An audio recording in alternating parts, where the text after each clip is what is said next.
Romanos capítulo 14, versículos del 1 al 13, es la cita que nos tiene esta mañana.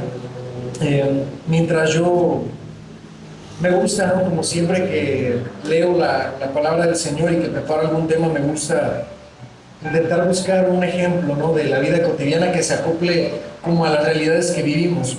Y justo mientras yo pensaba en esto en la semana, pasaron cosas en mi trabajo, ¿no? De repente en mi trabajo hacen mucho movimiento de personal de un lado a otro, no cambian a los gerentes, mandan a nuevos gerentes, cambian a un subgerente, lo mandan a otra tienda, y realmente la única razón por la que hacen eso es para como acostumbrar a todos los empleados a tener un mismo margen, como enseñarlos a que se manejen de una misma forma, a que todos tengan como los mismos principios de la empresa, ¿no? Entonces, moviendo hacia el personal, a los gerentes, consiguen como que todos tengamos un mismo estándar de trabajo. Y es curioso porque cuando uno está mucho tiempo en un lugar, se acostumbra al mismo tipo de personas, ¿no? Se acostumbra a los valores, al tipo de pláticas que se tienen, a los gustos, a los disgustos, a lo que puede uno comentar o lo que no puede. Pero cuando ellos mueven hacia el personal, pues hay un desbalance, ¿no? De repente. Y unos tienen que acostumbrarse a cosas diferentes, a personas diferentes que tienen tal vez valores diferentes, o que tal vez hablan diferentes cosas o que les gustan diferentes cosas. Y el punto es que estamos en un lugar en el que tenemos que acostumbrarnos a que no somos iguales. Y algo así pasa, hermanos, en general en todas las cosas en las que estamos envueltos, ¿no? Uno se muda de casa y se tiene que acostumbrar a los vecinos nuevos. Uno está de repente estudiando en la escuela y hacen equipos, ¿no? Y nos toca compartir, no siempre con nuestros amigos, sino con los que nos tocan, ¿no? El maestro toma a 3, 4 personas y hace un equipo, y tal vez no es con los que nos llevamos bien. Pues algo así, hermanos, pasa o tiende a pasar en la iglesia. La iglesia también no es un lugar que generalmente hay personas que somos todas iguales. Todos vemos las vidas a veces de diferente forma. A veces tenemos contextos muy diferentes, a veces podemos ver personas muy mayores y jóvenes o muchachos muy jóvenes, o podemos ver adultos casados o adultos solteros, podemos tener personas que tienen muchos hijos o hay quienes no tienen hijos. Entonces la iglesia, hermanos, está llena de personas distintas, no somos iguales. Y a veces el hecho de no ser iguales ocasiona que en la iglesia haya muchos roces. Yo intento hacer esto y hacer hincapié en esto en muchos estudios. El punto es que la iglesia no contiene personas iguales, y por eso el apóstol Pablo, los diferentes apóstoles en el Nuevo Testamento hacen mucho hincapié en que tenemos que amarnos los unos a los otros, en que tenemos que ser pacientes los unos con los otros, en que tenemos que ser misericordiosos, compasivos, en que tenemos que extender la mano a los que son más inmaduros, y que a los que son maduros tienen que tener un corazón más blando hacia con los que son nuevos. Es decir, en el Nuevo Testamento está plagada la Biblia de referencias que nos ayudan a vivir como cristianos en una comunidad de personas que son diferentes. Y es justo lo que Pablo quiere interpretarnos en el capítulo 14. Fíjense cómo dice, comienza diciendo: recibir al débil en la fe, pero no para contender sobre opiniones, porque uno cree que se ha de comer de todo y otro que es débil y come legumbres. Más adelante, este es el primer ejemplo, vemos a una persona que hace algo y una persona que no hace eso. Y más adelante vemos el mismo patrón invertido. Fíjense que más adelante dice: uno hace diferencia entre día y día y otro juzga todos los días iguales. Es decir, al principio vemos o podemos interpretar dos tipos de personas en el ejemplo que Pablo está poniendo. Uno que es maduro en la fe, o a los que se les va a conocer en este pasaje como los fuertes en la fe, y los débiles en la fe. Es decir, personas que ya tienen mucho conocimiento de la palabra, que han estado embebidas en la iglesia, que conocen la palabra de Dios, que han pasado por experiencias cristianas, y personas que son nuevas, personas que apenas están conociendo la vida cristiana, o que tal vez tienen un tiempo de haberse alejado y que están retomando otra vez la vida cristiana. Vemos dos grupos de personas distintos. En el primer ejemplo vemos que unos juzgan el comer de todo y otros no comen más que legumbres. ¿Sí? Entonces, en este ejemplo vemos que el fuerte o el maduro en la fe come de todo, y el débil en la fe solo come legumbres. Luego voy a adentrarme en por qué. Y después vemos el ejemplo invertido. Uno hace diferencia entre día y día, es decir, ahora el que es débil en la fe diferencia de las cosas, hace cosas, y el que es maduro en la fe juzga todos los días iguales. Y aquí la cuestión, hermanos, nos lleva al versículo 10, la actitud de las personas en estos grupos. Dice el versículo 10, pero tú que juzgas a tu hermano, o tú también, ¿por qué menosprecias a tu hermano? Porque todos compareceremos ante el tribunal de Cristo. Entonces tenemos otra vez dos grupos de personas: los fuertes en la fe, los débiles en la fe, los maduros, los inmaduros, y los que juzgan y los que menosprecian. ¿Sí? Estos dos grupos también se diferencian en eso, en que unos juzgan y otros menosprecian. Aquellos que juzgan son conocidos como los débiles en la fe. Aquellos que juzgan a los maduros en la fe por hacer o no hacer ciertas cosas, y los maduros en la fe menosprecian a los débiles en la fe por no entender igual que ellos entienden. ¿Sí se fijan? Y esto, hermanos, pasa en todas las iglesias. En esta misma iglesia, hermanos, hay quienes entre nosotros son maduros en la fe y quienes son débiles en la fe. La invitación en esta mañana no es a que tú te identifiques como fuerte o débil, no a eso, sino que la instrucción de Pablo es que tenemos que amarnos por encima de esas diferencias, que tenemos que ser pacientes para los que son débiles, y aquellos que son débiles tienen que comenzar a crecer en la fe para entender mejor las cosas cristianas y no juzgar a quienes hacen o no hacen. ¿Sí? Entonces Pablo con esto no está queriendo incitar a nosotros a interpretar quién o cuál es maduro o débil en la fe, no a eso, sino que sea cual sea la posición en la que tú estás, tienes que amar, tienes que tolerar, tienes que respetar, tienes que ayudar a tus hermanos. Fíjense que la conclusión en el versículo 13 es: así que ya no juzguemos más los unos a los otros, sino más bien decidir no poner tropiezo u ocasión de caer al hermano. Qué triste, hermanos, es que los cristianos mismos seamos piedra de tropiezo para los hermanos. Hermanos, ahí en el mundo se juzga, en el mundo se menosprecia, en el mundo se maltrata, en el mundo se insulta, en el mundo se trata mal a las personas. Pero eso no puede pasar en la iglesia. Decimos, cuando un psicólogo, yo he escuchado a mi esposa hablar de esto, decir que en el consultorio o en el lugar de terapia es un lugar seguro, ¿no? En donde uno puede expresar sus sentimientos, en el que uno puede hablar lo que tiene en su corazón y no va a ser juzgado. Hermanos, la iglesia debería de ser un lugar seguro. Debería de ser un lugar seguro para las personas, en donde venimos no a ser juzgados por otros, no a ser criticados. Allá en el mundo hay mucho donde se nos critica. Allá en el mundo hay mucho donde se nos juzga, donde se nos trata mal. En la iglesia no. En la iglesia no se maltrata al hermano. En la iglesia no se juzga al hermano. En la iglesia no se critica a los hermanos. En la iglesia es un lugar donde se tiene compasión, donde se tiene misericordia, donde se tiene paciencia, tolerancia, respeto, en donde se impulsa, no donde se pone tropiezo, en donde un hermano mayor le extiende la mano al más pequeño para impulsarlo hacia la vida cristiana. Decíamos, y es una frase que me ha gustado repetir, motivándonos a las buenas obras.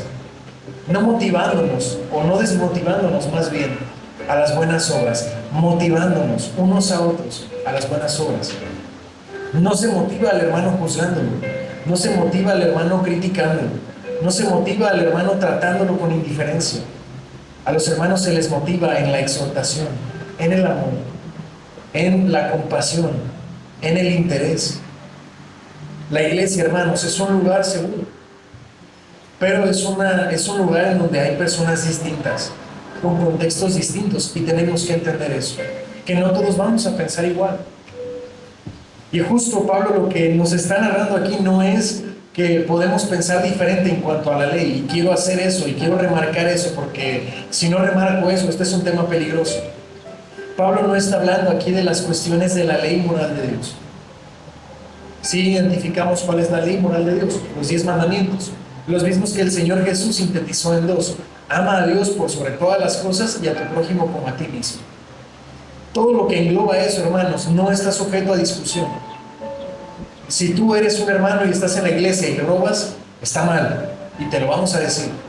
Si tú eres un hermano y vienes a la iglesia y vienes tal vez deseando practicar a lo mejor inmoralidad sexual, está mal y se va a decir. Si tú robas, está mal. Si tú mientes, está mal. Si tú haces cualquiera de las cosas que involucran no amar al prójimo o no amar a Dios, está mal. Pablo no está hablando de eso.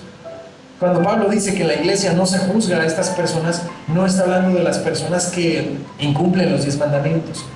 Está hablando de las personas en situaciones que vamos a llamar amorales, ¿sí? A significa sin, cuando lo ponemos atrás de una palabra. Entonces, las acciones o las situaciones que realmente no tienen bien o mal. Voy a poner un ejemplo. Las cosas que comemos no son buenas o malas, son comida, ¿sí? La forma en la que nos vestimos, si es con traje o si es con playera, no está bien o está mal, es ropa. Muy diferente sería andar desnudos, ¿no? O andar con poca ropa. Ahí ya infringiríamos en la ley de Dios. No estoy hablando de eso. Estoy hablando de si uno usa zapatos o tenis. ¿Los tenis o los zapatos son buenos o malos? No, ¿verdad? Son objetos, son amorales. Aquellas personas que tal vez están casadas y no tienen hijos, ¿está bien o está mal? Ninguna, ¿verdad? Si no tienen hijos porque no lo han decidido, está bien. Si tienen hijos porque lo decidieron, está bien. Son cosas que no tienen moralidad en sí mismas, sino que se interpretan según los valores personales o de la sociedad. A esas cosas me refiero. Somos diferentes en esas cosas.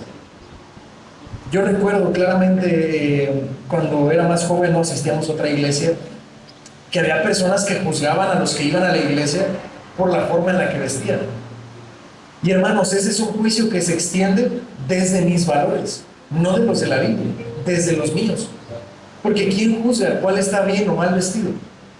La Biblia dice si hay que usar zapatos o tenis, dice si hay que usar corbata o moño, o si hay que usar camisa de botones o playera. ¿Eso lo juzga la Biblia? No. Es algo que nosotros juzgamos según nosotros pensamos. Y ahí, hermanos, es donde todos somos diferentes. Todos tenemos diferentes formas de pensar. Y aquellos que son más maduros, muy probablemente estarán más cercanos a la verdad. Y aquellos que son débiles, tal vez están más cercanos al error. Pero lo que Pablo nos dice es: no juzguemos ni menospreciemos a las personas por las cosas que ellos hacen, que la Biblia no condena. ¿Sí? Hay personas, y voy a poner en esto muchos ejemplos, hay personas que juzgan a quienes toman alcohol. Hermanos, la Biblia nunca condena tal cosa. Lo puedo decir desde el púlpito porque es cierto. De hecho, hay salmos que dicen que Dios creó el vino que alegra el corazón del hombre. Decir que el vino está mal, entonces es decir que Dios estuvo mal. Pero sin embargo, una persona puede estar o pudo haber tenido conflictos con el alcohol y para él el alcohol está mal. Pero para otra persona que consume alcohol y que no tiene problemas con eso, para él no está mal. Entonces, una persona juzga al otro: ¿por qué tomas? El que es más débil en la fe le diría al que toma: ¿por qué tomas? Tomar está mal. Pero aquella persona que toma y que para él no es un problema, podría menospreciar al otro y decir: porque tomar no tiene nada de malo, tú estás mal. ¿Sí se fijan? ¿Cómo hay en eso? Y yo estoy poniendo un ejemplo, pero hay muchísimos en el que para una persona algo está mal y para otra persona eso no está mal. Entonces, ¿cuál es la solución? ¿Hacer un reglamento interno en donde les decimos a las personas cómo vivir o cómo no vivir? No. La circunstancia está en que tenemos que amarnos, respetarnos, tolerarnos y ser pacientes. En este ejemplo que yo pongo, aquella persona que toma, tal vez por amor a su hermano, no debería de tomar. Y decir: hermano, si para ti es un conflicto que yo tome, no lo voy a hacer, porque no quiero ser tropiezo. Y te voy a amar y voy a ser paciente para contigo. Pero no es una invitación para que tú siempre seas inmaduro. Tú también tienes que conocer la palabra y tienes que madurar y dejar de juzgar a las personas por lo que hacen o no hacen. ¿Se fijan? Ambas situaciones son acciones de amor. El que ama y es maduro no va a hacer o va a dejar de hacer por amor al que es inmaduro. Y el que es inmaduro también va a impulsarse así a crecer y a no juzgar a los demás porque les ama y porque entiende que él es nuevo y que tal vez hay muchas cosas que tiene que madurar. ¿Sí? Entonces vamos a ir desglosando los versículos. Dice pues, recibid al débil en la fe, pero no para contender sobre opiniones. Es decir, hermanos, que Pablo entiende que aquellos que son más maduros en la fe es de quienes podemos exigirles más, en primer lugar. Entonces Pablo comienza por los que son maduros en la fe, diciéndoles, reciban a los débiles. Recibir no es, hermanos, juzgarlos. Recibirlos es aceptarlos tal como ellos son al principio, a amarlos tal como ellos vienen. A nuestra iglesia van a venir muchas personas en contextos muy diferentes, con creencias muy diversas. De hecho, ya nos ha pasado. Ya hemos recibido personas que creen cosas muy distintas, que incluso han comentado porque les inquieta por qué hacemos o por qué no hacemos. Y nuestra posición como personas tal vez más maduras en la fe no es juzgar, no es criticarlos o rechazarlos, es más bien recibirlos. Sí, tal vez al principio haya pique entre nosotros, tal vez al principio no estemos de acuerdo con todo, pero los que son maduros en la fe tienen que recibirles y tienen que amarlos.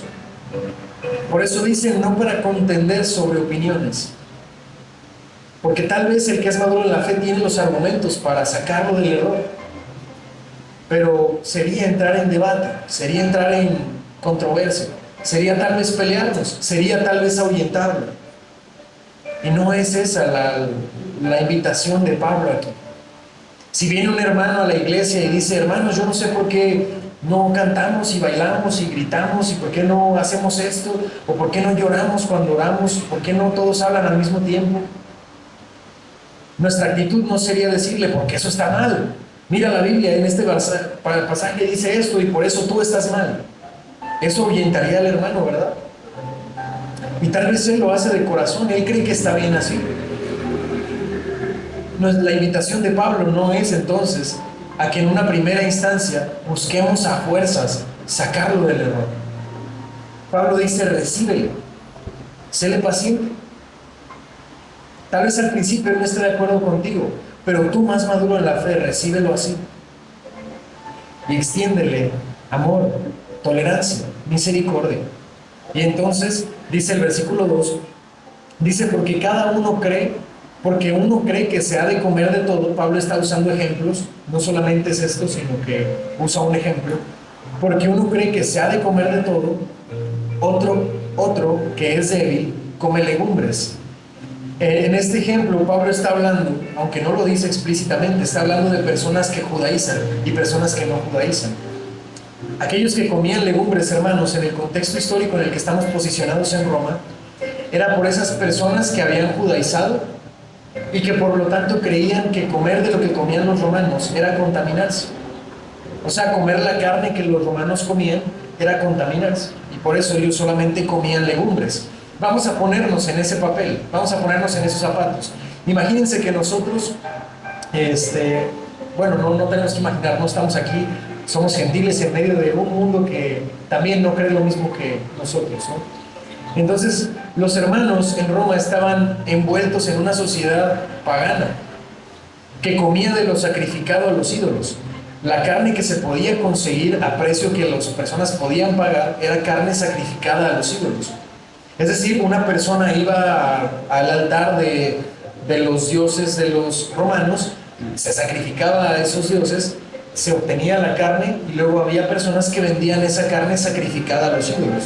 Imagínense, hermanos, que ustedes son romanos, que ustedes estuvieron en esa cultura, que ustedes llevaron esa carne a sacrificar, que ustedes participaron de la alabanza a los dioses de esa manera. Pongámonos en ese lugar. ¿Está equivocado que ellos no quieran comer de eso? Viéndolo desde su perspectiva, no, ¿verdad? Ellos pensaban que era contaminarse. Ellos decían, yo salí de este lugar de sacrificar a los ídolos, de comer de esa carne pensando que hacía halago a esos dioses. Entonces, una persona inmadura en la fe vería eso y diría, yo no quiero contaminarme de la carne de los ídolos. Entonces, en su perspectiva, hermanos, si nos ponemos en sus zapatos, no está mal. Él lo hace por una voluntad de santificarse, lo hace y se lo entrega a Dios. Entonces, ¿está mal? No. Pero dice que el que come no menosprecia al que no come, Y el que no come no juzga al que come porque Dios le ha recibido. O sea, hay otra parte. Aquel que es maduro en la fe entiende una cosa, que los ídolos no son nada. Eso dice Pablo, ¿no? También, que los ídolos no son nada, son imágenes, no existen, no son dioses reales. Cuando las personas sacrifican a sus dioses, realmente se los sacrifican a la nada, porque no existen. El único Dios real es el Dios de la Biblia. Fuera de él no hay nada. Entonces, el que era maduro en la fe pensaba o en su mente consideraba que un ídolo no es nadie, que no existe otro Dios. Entonces, ¿qué importa si como de lo sacrificado a los ídolos? Porque en el contexto histórico normalmente el comer de esa carne era comer barato, era ahorrarse dinero. Era barato porque obviamente era un animal que había sido sacrificado, se obtenía esa carne y se vendía. Si yo quería carne no contaminada, tenía que conseguir un animal, tenía que matar ese animal y tenía que consumir la carne o yo venderla. Entonces era mucho más problemático comer carne no sacrificada a los ídolos. Para una persona madura en la fe, que no considera a los ídolos como dioses verdaderos, que ora por los alimentos y que los bendice en el nombre del Señor Jesucristo, ¿tiene mal comer carne sacrificada a los ídolos? Tampoco. Entonces, en la posición, ¿cuál está mal o cuál está bien? Realmente ninguno. Ambos están haciendo o dejando de hacer por santificarse. Y Dios, hermanos, recibe ambas ofrendas. Dios bendice el alimento de aquel que come, aunque sea sacrificado a los ídolos, porque los ídolos no son nada y porque Él bendijo su alimento orando y dando gracias a Dios. Por lo tanto, Dios bendice ese alimento y Dios lo acepta con gratitud porque es una ofrenda de alabanza a Dios. Pero aquella persona que se priva de comer porque considera que está mal sacrificar a los ídolos y comerse esa carne, hermanos, también se lo está entregando a Dios y Dios también lo recibe con gratitud. Porque la persona, perdón, Dios lo recibe porque la persona lo hace con alabanza y gratitud en su corazón. Por eso Pablo los identifica y dice, ninguno está mal, ambos están bien. Pero la cuestión es que en la iglesia uno menosprecia y el otro juzga. Porque el que es inmaduro en la fe ve al hermano que sí come de la carne y lo juzga. Lo juzga basado en su propia experiencia, no en la Biblia. O lo que el Señor Jesús diría, lo juzga basado en rudimentos de hombre que Dios nunca mandó. Y aquel que menosprecia, hermanos, el menosprecio es mirar como sin valor a alguien o a algo. Entonces el que juzga piensa que el mayor en la fe está obrando mal, basado en juicios propios, y el que menosprecia está viendo a su hermano menor como alguien que no tiene valor. Eso sí está mal. Eso Pablo sí lo condena. Por eso dice, el que come no menosprecia al que no come. Es decir, si yo maduro, consumo o hago algo porque yo sé que no tiene nada de malo, pero una persona me juzga basado en su conciencia, mi actitud no debe de ser la de menospreciar, la de pensar que mi hermano no tiene valor o que es tonto porque no entiende. Mi actitud debe de ser otra vez de amor. Pablo en alguna ocasión escribió, si comer carne hace que mi hermano peque, entonces Pablo, ¿qué dijo? Nunca entonces volveré a comer carne. Esa es la actitud del maduro en la fe. Si es su hermano te hace pecar, entonces ya no lo voy a hacer. Eso es lo contrario a menospreciar, eso es apreciar. La actitud del maduro en la fe no debe de ser la de menosprecio, sino la del aprecio. Hermano, tú estás buscando la santificación, a pesar de que tal vez no estás del todo bien, a pesar de que tal vez estás cerrado en tu concepto, pero después lo entenderás mejor. Por amor a ti, voy a privarme a mí mismo. Por amarte, por considerarte alguien muy valioso, por verte como mi hermano, yo voy a privarme a lo mejor de algo que no está mal, pero que por amor a ti lo voy a dejar de hacer. Eso es lo opuesto, ¿se fijan? Y si el débil en la fe, hermanos, no juzga, entonces, ¿qué sería lo contrario de juzgar? Lo contrario sería buscar el por qué lo hace, ¿no? En lugar de juzgarlo, entenderlo. Tal vez el débil en la fe podría acercarse al maduro en la fe y preguntarle, hermano, ¿por qué haces eso? En lugar de señalar y decir, estás mal, a ver, hermano, explícame, porque no lo entiendo. Y entonces el hermano maduro en la fe le podría explicar, mira, porque los ídolos no son nada. Y porque cuando tú oras, tú bendices el alimento y Dios lo bendice y te hace bien porque Dios le ha bendecido ese alimento y ya no tiene pecado, porque realmente el alimento no puede ser pecado. Entonces el que es inmaduro en la fe entendería y también crecería. ¿Se fijan? Todo tiene que ver otra vez con actitud, con la forma en la que pensamos y la forma, por lo tanto, como actuamos. Dice el versículo 4, ¿tú quién eres que juzgas al criado ajeno? Si todos nosotros somos siervos de un Señor, todos nosotros somos esclavos, entonces, ¿por qué juzgas a otro esclavo? ¿No estás tú en su misma posición? ¿Quién es el que juzga entonces? El dueño, ¿no? El maestro, el amo, el propietario. Tú no juzgas, tú estás en la misma condición que tu hermano. Todos aquí, hermanos, somos lo mismo. Ninguno de entre nosotros vale más que el otro. Para Dios, ninguno de nosotros tiene más valor. Ninguno de nosotros es jefe o amo o maestro de ninguno. Todos somos iguales. El que es diácono, el que es pastor, el que sirve las mesas, el que es asistente, el que limpia el templo, el que tal vez sirve a los demás, el que recoge las ofrendas. Hermanos, todos somos iguales. Somos siervos del mismo Señor. Entonces, partiendo de ese punto, ¿qué autoridad tenemos para juzgar o criticar a otro? Si todos valemos lo mismo, ¿qué autoridad tenemos para menospreciar a alguien? Si todos somos iguales. Dice el versículo 4, ¿tú quién eres que juzgas al criado ajeno? Para su propio Señor está en pie o cae, pero estará firme, porque poderoso es el Señor para hacerle estar firme. Es decir, hermanos, que tú no juzgas a otro hermano porque juzgarías la pertenencia de tu Señor. Y esté en pie o se caiga, dice Pablo, es por su Señor. Y su Señor le hará estar firme. Es decir, a ti no te compete el juzgar a nadie. Y cuando digo a nadie, es a nadie. No nos compete juzgar, criticar. Eso no es nuestra labor. No fuimos llamados para eso. Dios no te escogió para juzgar a nadie. No te dio esa facultad. No la tienes, no te corresponde. Si una persona de entre nosotros se equivoca, Dios le juzgará. Tú muéstrale tu amor, tú muéstrale tu compasión, tú muéstrale que estás ahí para ayudarle. Tú sé un escalón sobre el cual él se apoye, no una piedra sobre la cual él se tropiece. No es tu labor juzgar a nadie. No es tu labor criticar a nadie. No es tu labor ver la vida de alguien y pensar si él está bien o está haciendo mal, o si tal o cual cosa, o si se viste bien o se viste mal, o si que se tatuó o que se perforó, o que si... No te compete a ti eso. No sé en qué momento como cristianos pensamos que por saber más estamos en la posición de juez. No, hermanos. Nosotros no juzgamos a nadie. Todo se lo vamos a dejar a nuestro Señor. Él sí va a juzgar. Él sí es Dios. Él sí juzga. Él sí va a mirar la vida de las personas. Él sí va a ver cómo te vistes. Él sí va a ver cómo hablas. Él sí va a ver qué escuchas, qué consumes. Él sí va a analizar esas cosas. Pero nosotros no.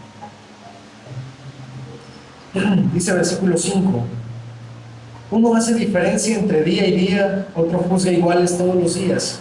Cada uno esté plenamente convencido en su propia mente. Aquí pone otro ejemplo. Porque una persona hace diferencia entre día y día. Es decir, aquí está hablando de las fiestas y de guardar el día de reposo. Una persona débil en la fe guardaría los días de reposo, tal vez, o viceversa, ¿no? El versículo 7 cuando explica, dice, porque ninguno, no, perdón, es el 6. El que hace caso del día, lo hace para el Señor, y el que no hace caso del día, para el Señor no lo hace. El que come para el Señor come, porque da gracias a Dios, y el que no come para el Señor no come, y da gracias a Dios. Es decir, hermanos, aquí el que es débil en la fe, se refiere a los romanos que judaizaban y que guardaban las fiestas. Guardaban la Pascua, ¿no? El Yom Kippur, la celebración de los panes sin levadura, porque ellos venían de un contexto en el que no conocían a Dios, y no conocían los pactos, no conocían la palabra de Dios, ni sus promesas. Entonces ellos de repente, de su ignorancia, conocían a Dios, y entonces eran asombrados por esos pactos, por esos días de fiesta, y ellos los guardaban pensando que así se santificaban. Pero aquel que era maduro en la fe, era aquel que entendía que Dios ya le había dado libertad de esas cosas, de rudimentos antiguos. Entonces el que era maduro en la fe decía: yo ya no tengo por qué celebrar la Pascua, ni por qué celebrar el Yom Kippur, ni la cena de los panes sin levadura. No tengo que celebrar ninguna de esas cosas, porque en Cristo está mi plenitud, y Él me ha dado libertad de esas cosas. Otra vez, hermanos, vamos a hacer lo mismo. Alguno está bien o alguno está mal, o más bien ninguno está mal, ¿no? Porque aquel que ha conocido la palabra de Dios, él busca embeberse de todo lo que la palabra dice, y en esa fidelidad que él quiere mostrarle a Dios, guarda esas fiestas, y Dios lo acepta, porque la persona lo está haciendo con su voluntad de santificarse cada día, y Dios lo acepta, porque es alabanza a su nombre. Pero aquel hermano que ha entendido la palabra, que sabe que tiene libertad en Cristo y que se goza en esa libertad que tiene en Cristo, hermanos, Dios también recibe alabanza, porque esa persona entendió que Cristo le ha dado libertad de todas esas cosas y que ya no tiene necesidad de practicarlas. Entonces, en los dos conceptos, otra vez, ninguno está realmente mal. Uno ha entendido más y uno ha entendido menos, pero ambos lo están haciendo en amor a Dios y en entrega y devoción a Dios. Simplemente no lo han entendido igual todavía. Es esta escalera, ¿no?, en donde uno está más arriba y el otro está más abajo, pero ambos van hacia arriba. Y cuando esa persona nueva comience a crecer en su espiritualidad, comienza a conocer más la palabra, comienza a asistir más a la iglesia, comienza a entender más, entonces va a dejar de practicar esas cosas por entender. Pero el maduro en la fe tiene que ayudarlo. El débil en la fe no tiene que juzgar, y el maduro en la fe no tiene que menospreciar. Ambos en una actitud de aprender, de apoyarse. ¿Sí? Dice por eso, versículo 7: porque ninguno de nosotros vive para sí y ninguno muere para sí, pues si vivimos, para el Señor vivimos, y si morimos, para el Señor morimos. Así pues, sea que vivamos o que muramos, del Señor somos. Hermanos, aquí la clave está en esto, en que nuestra vida tiene que estar regida por esta forma de pensar, que lo que hagas en vida sea para glorificar al Señor. Si tú haces y piensas de esa manera, hermanos, yo les aseguro que constantemente no te vas a equivocar. Vas a hacer las cosas bien, porque si tú vives pensando que todo lo que haces, todo lo que escuchas, todo lo que ves, todo lo que hablas, todo lo que consumes, de la forma en la que te vistes, de la forma en la que eres en tu ser, busca agradar a Dios, y entonces, hermano, vas a estarlo haciendo bien. Y constantemente Dios va a ir santificando tu interior, cada vez vas a hacer mejor las cosas. Pero al principio es normal que no entiendas todo. Al principio es normal que te equivoques en tu alabanza a Dios. Es normal y es esperable, porque no conoces todo. Pero si en tu conciencia vives intentando agradar a Dios, hermano, estás haciéndolo bien. Eso es lo que Pablo quiere, es la conclusión en el sentido de qué debemos de hacer.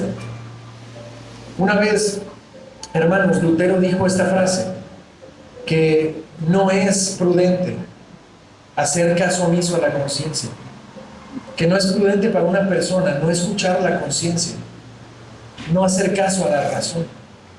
¿Sí? Aplicándolo a esto, hermanos, si nosotros vivimos conscientemente y buscamos conscientemente agradar a Dios, entonces lo que nuestra mente nos vaya instruyendo va a estar bien. Si buscamos nosotros servir a Dios, ese es el paréntesis que estoy haciendo. Si tú vives constantemente queriendo agradar a Dios, muy probablemente, hermano, lo vas a estar haciendo bien. En el momento en el que eso escape de tu mente, entonces te equivocas. Aquellas personas que yo recuerdo de mi juventud, que juzgaban a los que se vestían diferente, no buscaban agradar a Dios, buscaban agradar a las personas. Aquellos en esta época que comían de lo sacrificado a los ídolos, aquellos que tal vez se apartaban de lo sacrificado a los ídolos, en el momento que lo hicieran por agradar a otras personas, lo hacían mal. Entonces, mientras nosotros sirvamos a nuestro Dios queriendo agradarlo a Él, entonces, hermano, lo vas a estar haciendo bien. Y tal vez en el futuro entiendas que lo que hoy, la forma en la que hoy alababas no era la mejor. Pero Dios no busca que lo hagas siempre al 100% lo mejor, porque es una curva de aprendizaje, porque vas a ir aprendiendo. Y hasta que nosotros estemos en el cielo, sabremos que lo hacemos 100% correcto. Pero mientras estemos en esta vida, hermano, ten por seguro que no estás siempre bien. Y eso se lo digo a los débiles y a los fuertes en la fe. Si tú hoy sentado aquí crees que ya eres maduro en la fe, fíjate bien. Fíjate bien, porque probablemente también tengas alguna cosa que estás haciendo mal y que Dios te está haciendo paciente. Y tú ves a otro hermano que tal vez es más nuevo en la fe y dices y lo señalas por hacer las cosas mal, pero también él está en un proceso y también Dios lo está amando, también Dios está aceptando la alabanza de esa persona. Todos estamos en esta curva de aprendizaje, todos estamos aprendiendo. Entonces, ya desde ese punto, ¿qué sentido tiene juzgar a otros si tú mismo estás aprendiendo? Y si yo soy maduro en la fe aquí, yo les aseguro que conoceré a otro hermano que sea más maduro que yo y que sepa más que yo. Siempre va a haber alguien que sepa más que yo. Siempre va a haber alguien más sabio, que ora más, que sabe más. Entonces, hermanos, no tiene ningún sentido juzgar a otros. Mejor, ayúdalo. Dice versículo 8. Pues si vivimos, para el Señor vivimos, y si morimos, para el Señor morimos. Así pues, sea que vivamos o que muramos, del Señor somos. Todos, hermanos, somos del Señor. Entonces no juzgues. No juzgues porque no eres Señor de nadie para juzgarlo. Y no menosprecies, porque ¿cómo podrías tú menospreciar algo que Dios estima? ¿Cómo podrías juzgar a un siervo que no es tuyo? ¿Y cómo podrías menospreciar algo o a alguien a quien Dios estima tanto que entregó su vida por él? ¿Quién eres tú para juzgar o para menospreciar? ¿Verdad? Versículo 9. Porque Cristo para esto murió y resucitó y volvió a vivir, para ser Señor así de los muertos como de los que viven. Ahí está más claro, ¿no? Para esto Jesús murió, para esto Él fue crucificado, resucitó, para ser Dios de los que están en vida, es decir, nosotros, o de los que están en muerte. Es decir, Dios es Señor de todos. Señor Jesucristo es Señor de nosotros. No hay motivos para que nosotros juzguemos, o critiquemos, o menospreciemos. Versículo 10. Pero tú, ¿por qué juzgas a tu hermano? O tú también, ¿por qué menosprecias a tu hermano? Porque todos compareceremos ante el tribunal de Cristo. Porque escrito está: vivo yo, dice el Señor, que ante mí se doblará toda rodilla y toda lengua confesará a Dios.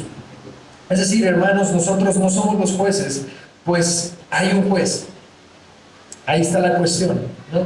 Tú no debes de juzgar a nadie, tú no debes menospreciar a nadie, pero también no te lo tomes como libertad para hacer lo que te plazca, porque debes de saber que sí hay alguien que juzga, sí hay alguien que analizará todas las cosas que hagamos.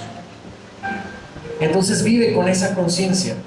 No hagas las cosas por ser juzgado por estas personas que están aquí. No vivamos para eso. Vive queriendo agradar al Dios al que un día te va a juzgar. Un día te sentarás en ese tribunal y el Señor estará en la silla de un juez, y ahí sí, Él sí tiene la potestad de juzgar. Él sí tiene la potestad de mirar tu vida. Él sí tiene la potestad de pesar las cosas que hiciste y las que no hiciste.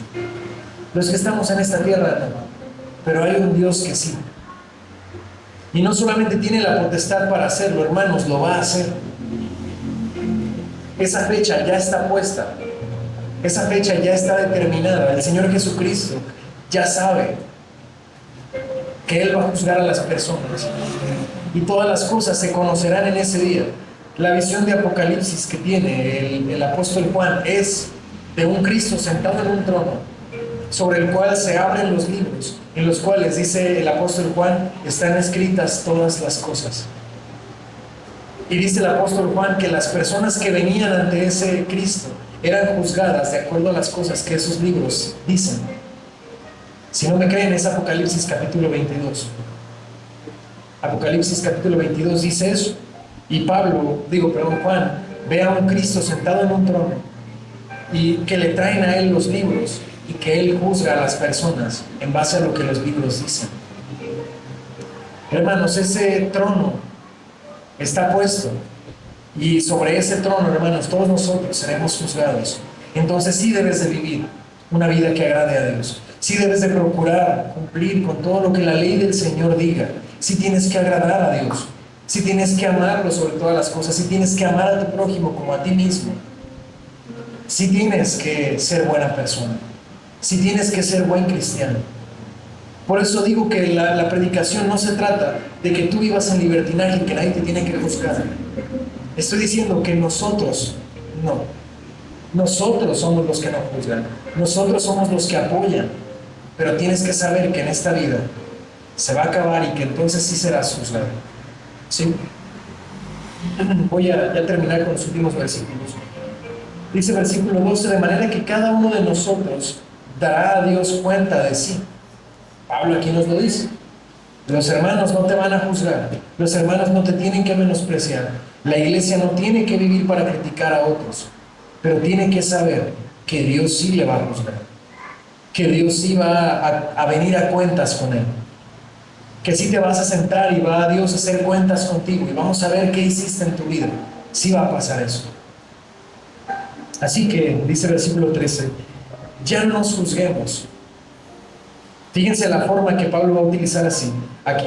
Así que ya no nos juzguemos más los unos a los otros, sino más bien decidid no poner tropiezo u ocasión de caer al hermano. Pablo aquí hace un juego de palabras. La palabra juzgar o juzguemos y decidir son la misma palabra. O sea, Pablo está diciendo, así que ya no juzguemos más los unos a los otros. Decide tú ya no ser juez de otros. No es tu trabajo. No juzgues a tus hermanos. No les hables golpeado, no los critiques.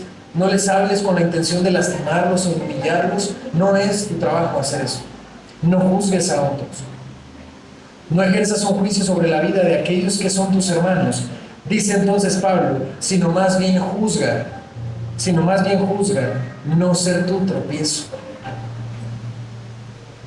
Usa la misma palabra, es bien curioso, ¿no? No juzgues a otros, sino más bien juzga tú, a ti mismo. Júzgate a ti mismo, no ser piedra de tropiezo. Porque esa es otra, hermanos. Cuando tú juzgas a otros, no solamente no lo ayudas, no solamente no le haces un bien, no solamente no estás impulsando su vida cristiana, más bien, hermano, lo estás desanimando. Cuando una persona no asiste a la iglesia y tú le escribes, oye, ¿por qué no vienes? ¿Qué irresponsable eres? Mira, ¿por qué? ¿Cómo tratas la vida cristiana como si no valiera nada? Te aseguro, hermano, que no le estás impulsando a venir. Le estás impulsando más bien a no venir. Cuando viene una persona y no está vestida tal vez propiamente, y tú le dices, mira, ve nomás cómo vienes vestido, no te da vergüenza.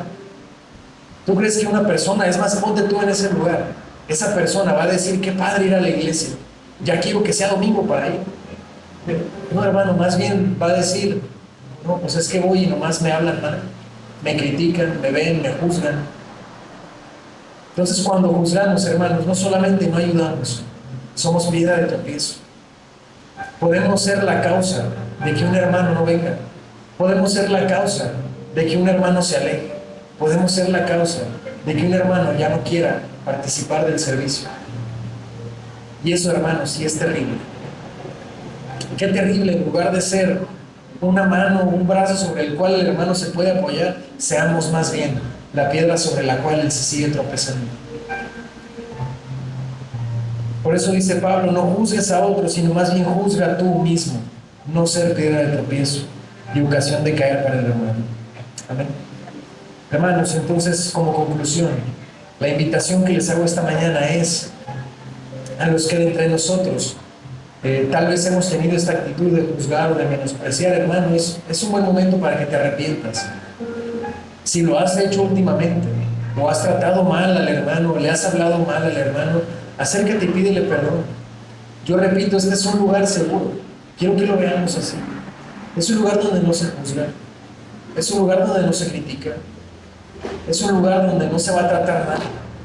Donde si te equivocas, no te van a ver mal. Es un lugar donde tú puedes abrirte así con el hermano, y el hermano, fuera de juzgarte, te va a impulsar hacia adelante. Seamos más bien eso. Seamos un hombro sobre el cual el hermano se apoya. Seamos un escalón que le sirve al hermano para subir en esta vida cristiana. Seamos más bien las personas que son pacientes, que son misericordiosas, que son amorosas, pacientes. Acuérdense que todos estos temas, hermanos, partieron del capítulo 12, versículo 1. Presentemos nuestros cuerpos como sacrificio vivo, santo, agradable a Dios, que es nuestro culto racional. En nuestra naturaleza está el juzgar a otros. Sacrifiquemos eso a Dios, hermanos. Y más bien seamos quienes apoyan.